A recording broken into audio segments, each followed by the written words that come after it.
Alright, so when you get the Unihertz Titan Pocket, it comes with Kika keyboard, and it's absolutely terrible.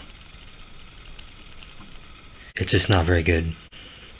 First of all, the emoji support is very bad. A lot of them are missing. The prediction is bad, and the keyboard autocorrect is terrible. It's one of the worst I've ever seen.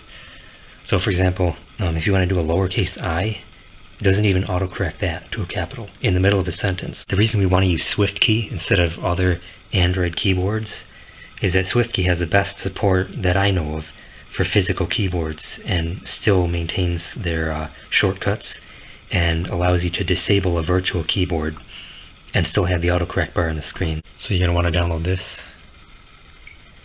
And then when you select it as your main keyboard, the settings that you're going to want to do, go to typing, and don't bother with these settings because that's only for the virtual keyboard. It won't affect your actual physical keyboard. Go to physical keyboard, set up the autocorrect as you wish, and make sure that where it says automatically show or hide virtual keyboard, make sure that's deselected. Otherwise the keyboard will just keep popping up on your screen. You don't need it. Then go to Android settings, where it says use on-screen keyboard, make sure that's deselected. Then in emoji, you'll want emoji predictions on, if you want. I mean, that's one of the benefits of this over Kika keyboard. So I keep it on. In layout and keys, I found that the interface was a little big at first, so I resized it, made it a little smaller, and then it'll take up less screen space. It's more minimal. And to make it look better too, you can change the theme to a more minimal one, then it won't stand out as much. Minimal dark red looks most like the original Blackberry autocorrect setup.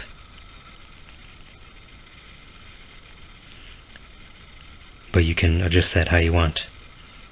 One of the cool features of the Titan Pocket is to switch your input method. You hold FN SIM, and then you get a quick pop-up for your input method, which I don't think you can do that on the original Titan because you did not have an FN key, but here you do. So hit FN SIM, and then you can quickly switch between Kika and Microsoft Swiftkey.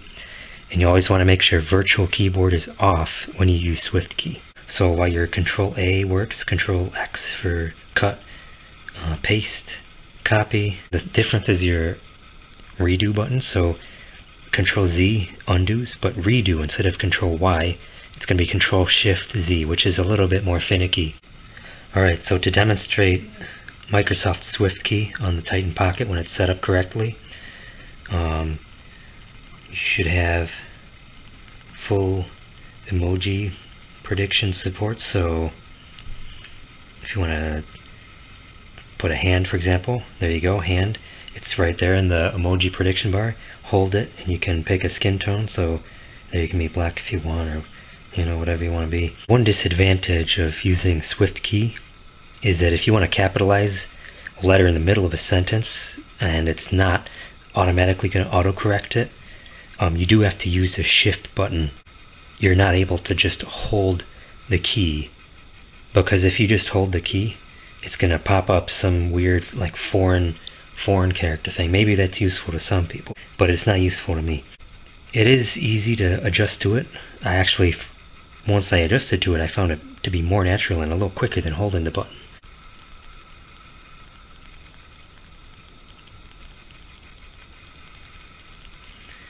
Now the nice thing about this is the autocorrect on this keyboard is good enough that if you consistently are capitalizing a certain word, it'll know it and it'll put it in the autocorrect thing.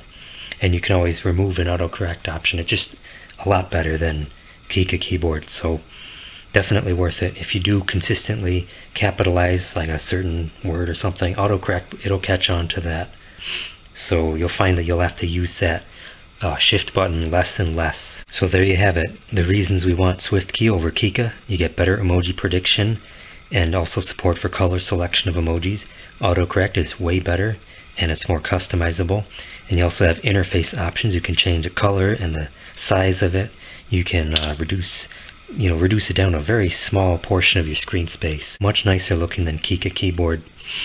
And despite its few flaws, like you don't have support for holding a key to capitalize, you'll find that once you get used to it, it's much better, and the advantages of it over Kika are well worth it.